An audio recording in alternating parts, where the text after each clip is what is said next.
Hello and welcome to highlights of Paris-Roubaix Femme avec Zwift. After Lizzie Dignan's victory in 2021 in the inaugural edition, the riders would roll out of the Nain, 424.7 kilometres in total, 4 laps of an 8.3 kilometre start circuit, followed by 17 sectors of pavé, the first coming with 82.4 to go. And they would make up 29.2 kilometres of the route, starred from 1 to 5 stars in severity, with historic sections such as Monzon-Pével, the Canfin-en-Pével and the Carrefour de l'Arbre before the final lap and a half in the velodrome. Our early breakaway group was down to 3 riders as they hit the first section of pavé. Gaia Massetti, Tanya Erath and Amélie Luttrot were clear. Ellen van Dijk, though, was on the front of the peloton for Trek Segafredo. There were crashes in the group behind. Elise Chabet for Canyon SRAM, one rider that was delayed after doing a lot of damage. A front wheel puncture for Ellen van Dijk would change the dynamic of the front group considerably, as Trek Segafredo would wait for her to try and get back into the mix. There was a bike change for Emma Norsgaard of Team Movistar, and Tanya Erath of EF Education Tibco Silicon Valley Bank, the final rider of the breakaway that was left standing. As they hit the Les Orchy to Berset section, Lotte Kopecky put the hammer down and took Marta Bastianelli clear. They would be joined by Lucinda Brand. World champion in inform Elisa Balsamo had a bike change, but unfortunately the stickiness of her sticky bottle led for the world champion to be disqualified from the race by the jury. An unfortunate end to our Paris-Roubaix for Balsamo. It did look like a strong group. Could they go clear to the finish? They were caught on sector 6, only for Elisa Longa Borghini to counter. Initially, Elena Cecchini and Emma Norsgaard with her. For SD Works, though, Cecchini not the rider that they would want at the front. Longo Borghini, though, third in the inaugural edition of Paris-Roubaix in 2021, was looking to follow in the wheel tracks of her teammate Lizzie Dignan and take the victory in 2022. It was advantage Trek Segafredo at this point, as both Cecchini and Norsgaard were swept up. Kopecky and her teammate Chantal van den Broek-Black were doing a lot of the chasing, and there would be the start of a next select group with 26 kilometres to go. Grace Brown, Marta Cavalli, Lucinda Brand, Florentia Mackay also in the chasing group behind. The gap, though, was holding fast for Elisa Longa Borghini. They had her in their sights. She had a sketchy moment on one of the real gnarly sections of a pavé. 2 of the Uno X riders going down in the group behind. Kopecky, though, knew that she had to chase hard as they hit the Carrefour de l'Arbre, the last 5-star section of the course. Marta Cavalli in the group, along with Elise Chabet, Lucinda Brand and Ellen van Dijk.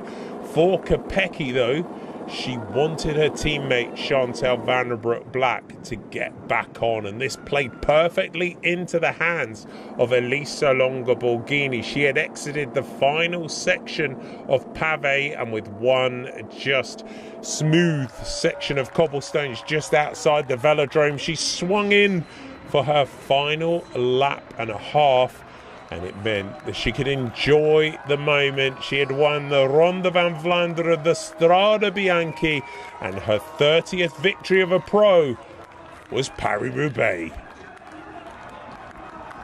Lotte Kopecky was leading out the sprint from the group behind, and she would just edge out Lucinda Brand in the charge for the line. Trek Segafredo take the victory for the second time after Lizzie Dignan's victory last year. A perfectly executed team performance. And the queen of the classics for 22 is Elisa Longa Borghini.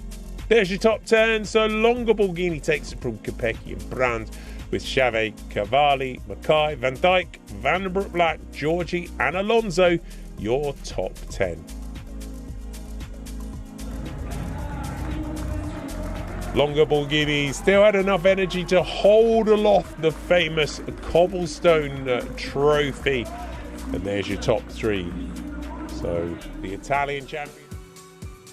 After having had to wait almost 1,000 days between the last 2 Sundays in hell, just 6 months passed since the last one, and the anticipation as big as ever. The 119th running of Paris-Roubaix. A sunny day, the wind blowing, and that conditioned the early racing. Ineos Grenadiers with Michał Kwiatkowski giving it a nudge in the wind, a gap quickly opening up. The likes of Van Aert, Van der Poel, Christophe and many others caught out behind. Each and every one of these 7 riders from the Ineos Grenadiers made it into the front group, and a gap as big as just under a minute and a half opened up as they hit the first cobbles at Troisville. A couple of other teams such as Quick-Step Alpha Vinyl had done well, but the mechanical problems started. Filippo Ganna, one of the first to suffer.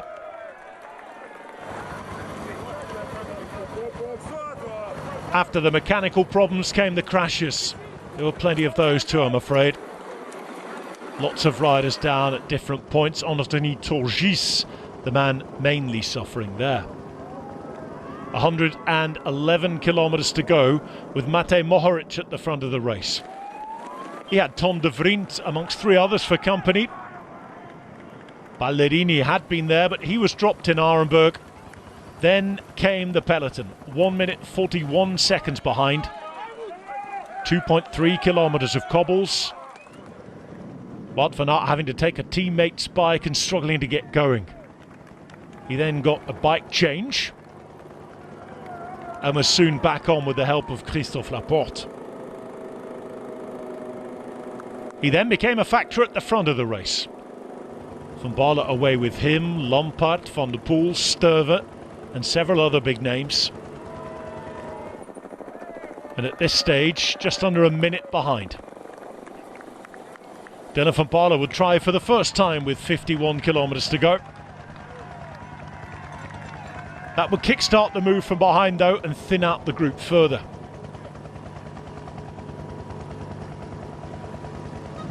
Van Baarle still having a teammate and Wout van Aert having another mechanical.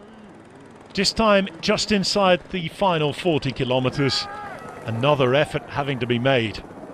At the front of the race, leading, Matej Mohoric then suffered a puncture, leaving Tom de Vriend all on his own for Intermarché. Wout van Aert would make it back on, but the attacks would be going again at the front. Yves Lampaert following Matej Mohoric to rejoin the front of the race. And with 26 kilometres to go, again there was movement. Sturven trying to catch them behind. That as Van Baarle had made contact with the front group. Wout van Aert took away Stefan Kung. Mathieu van der Poel leaned on and unable to follow.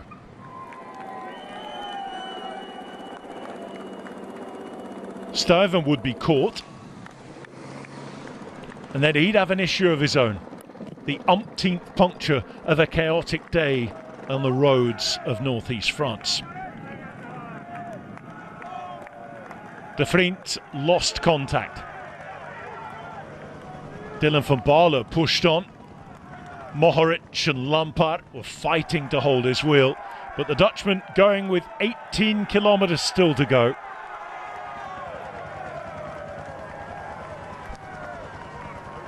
Just before they hit Carrefour de l'Arbre,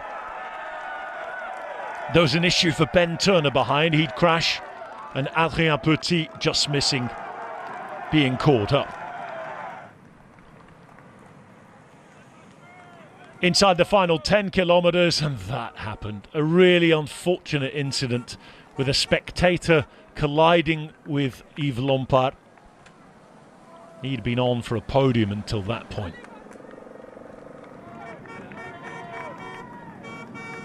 Inside the last 2 kilometres, Dylan van Baarle knew that he'd won.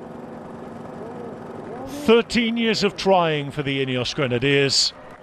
Van Baarle, who'd been away for almost the last 20 Ks, able to celebrate. The old concrete track all his, and his team finally winning the race they've been trying to win for so long. Delight for him and team manager Dave Brailsford.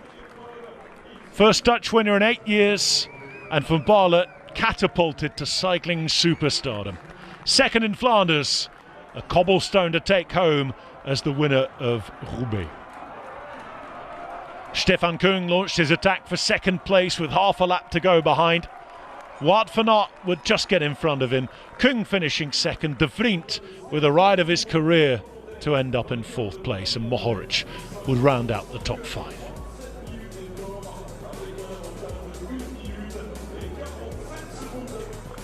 A wonderful win for Dylan van Baarle. Van Aert in second, Kung third. Also in the top 10, Petit, Sturva, Pichon, Van der Poel and Lombard. So a cobblestone for Dylan van Baarle, joining some great Dutch names as winner, but becoming the first man from his team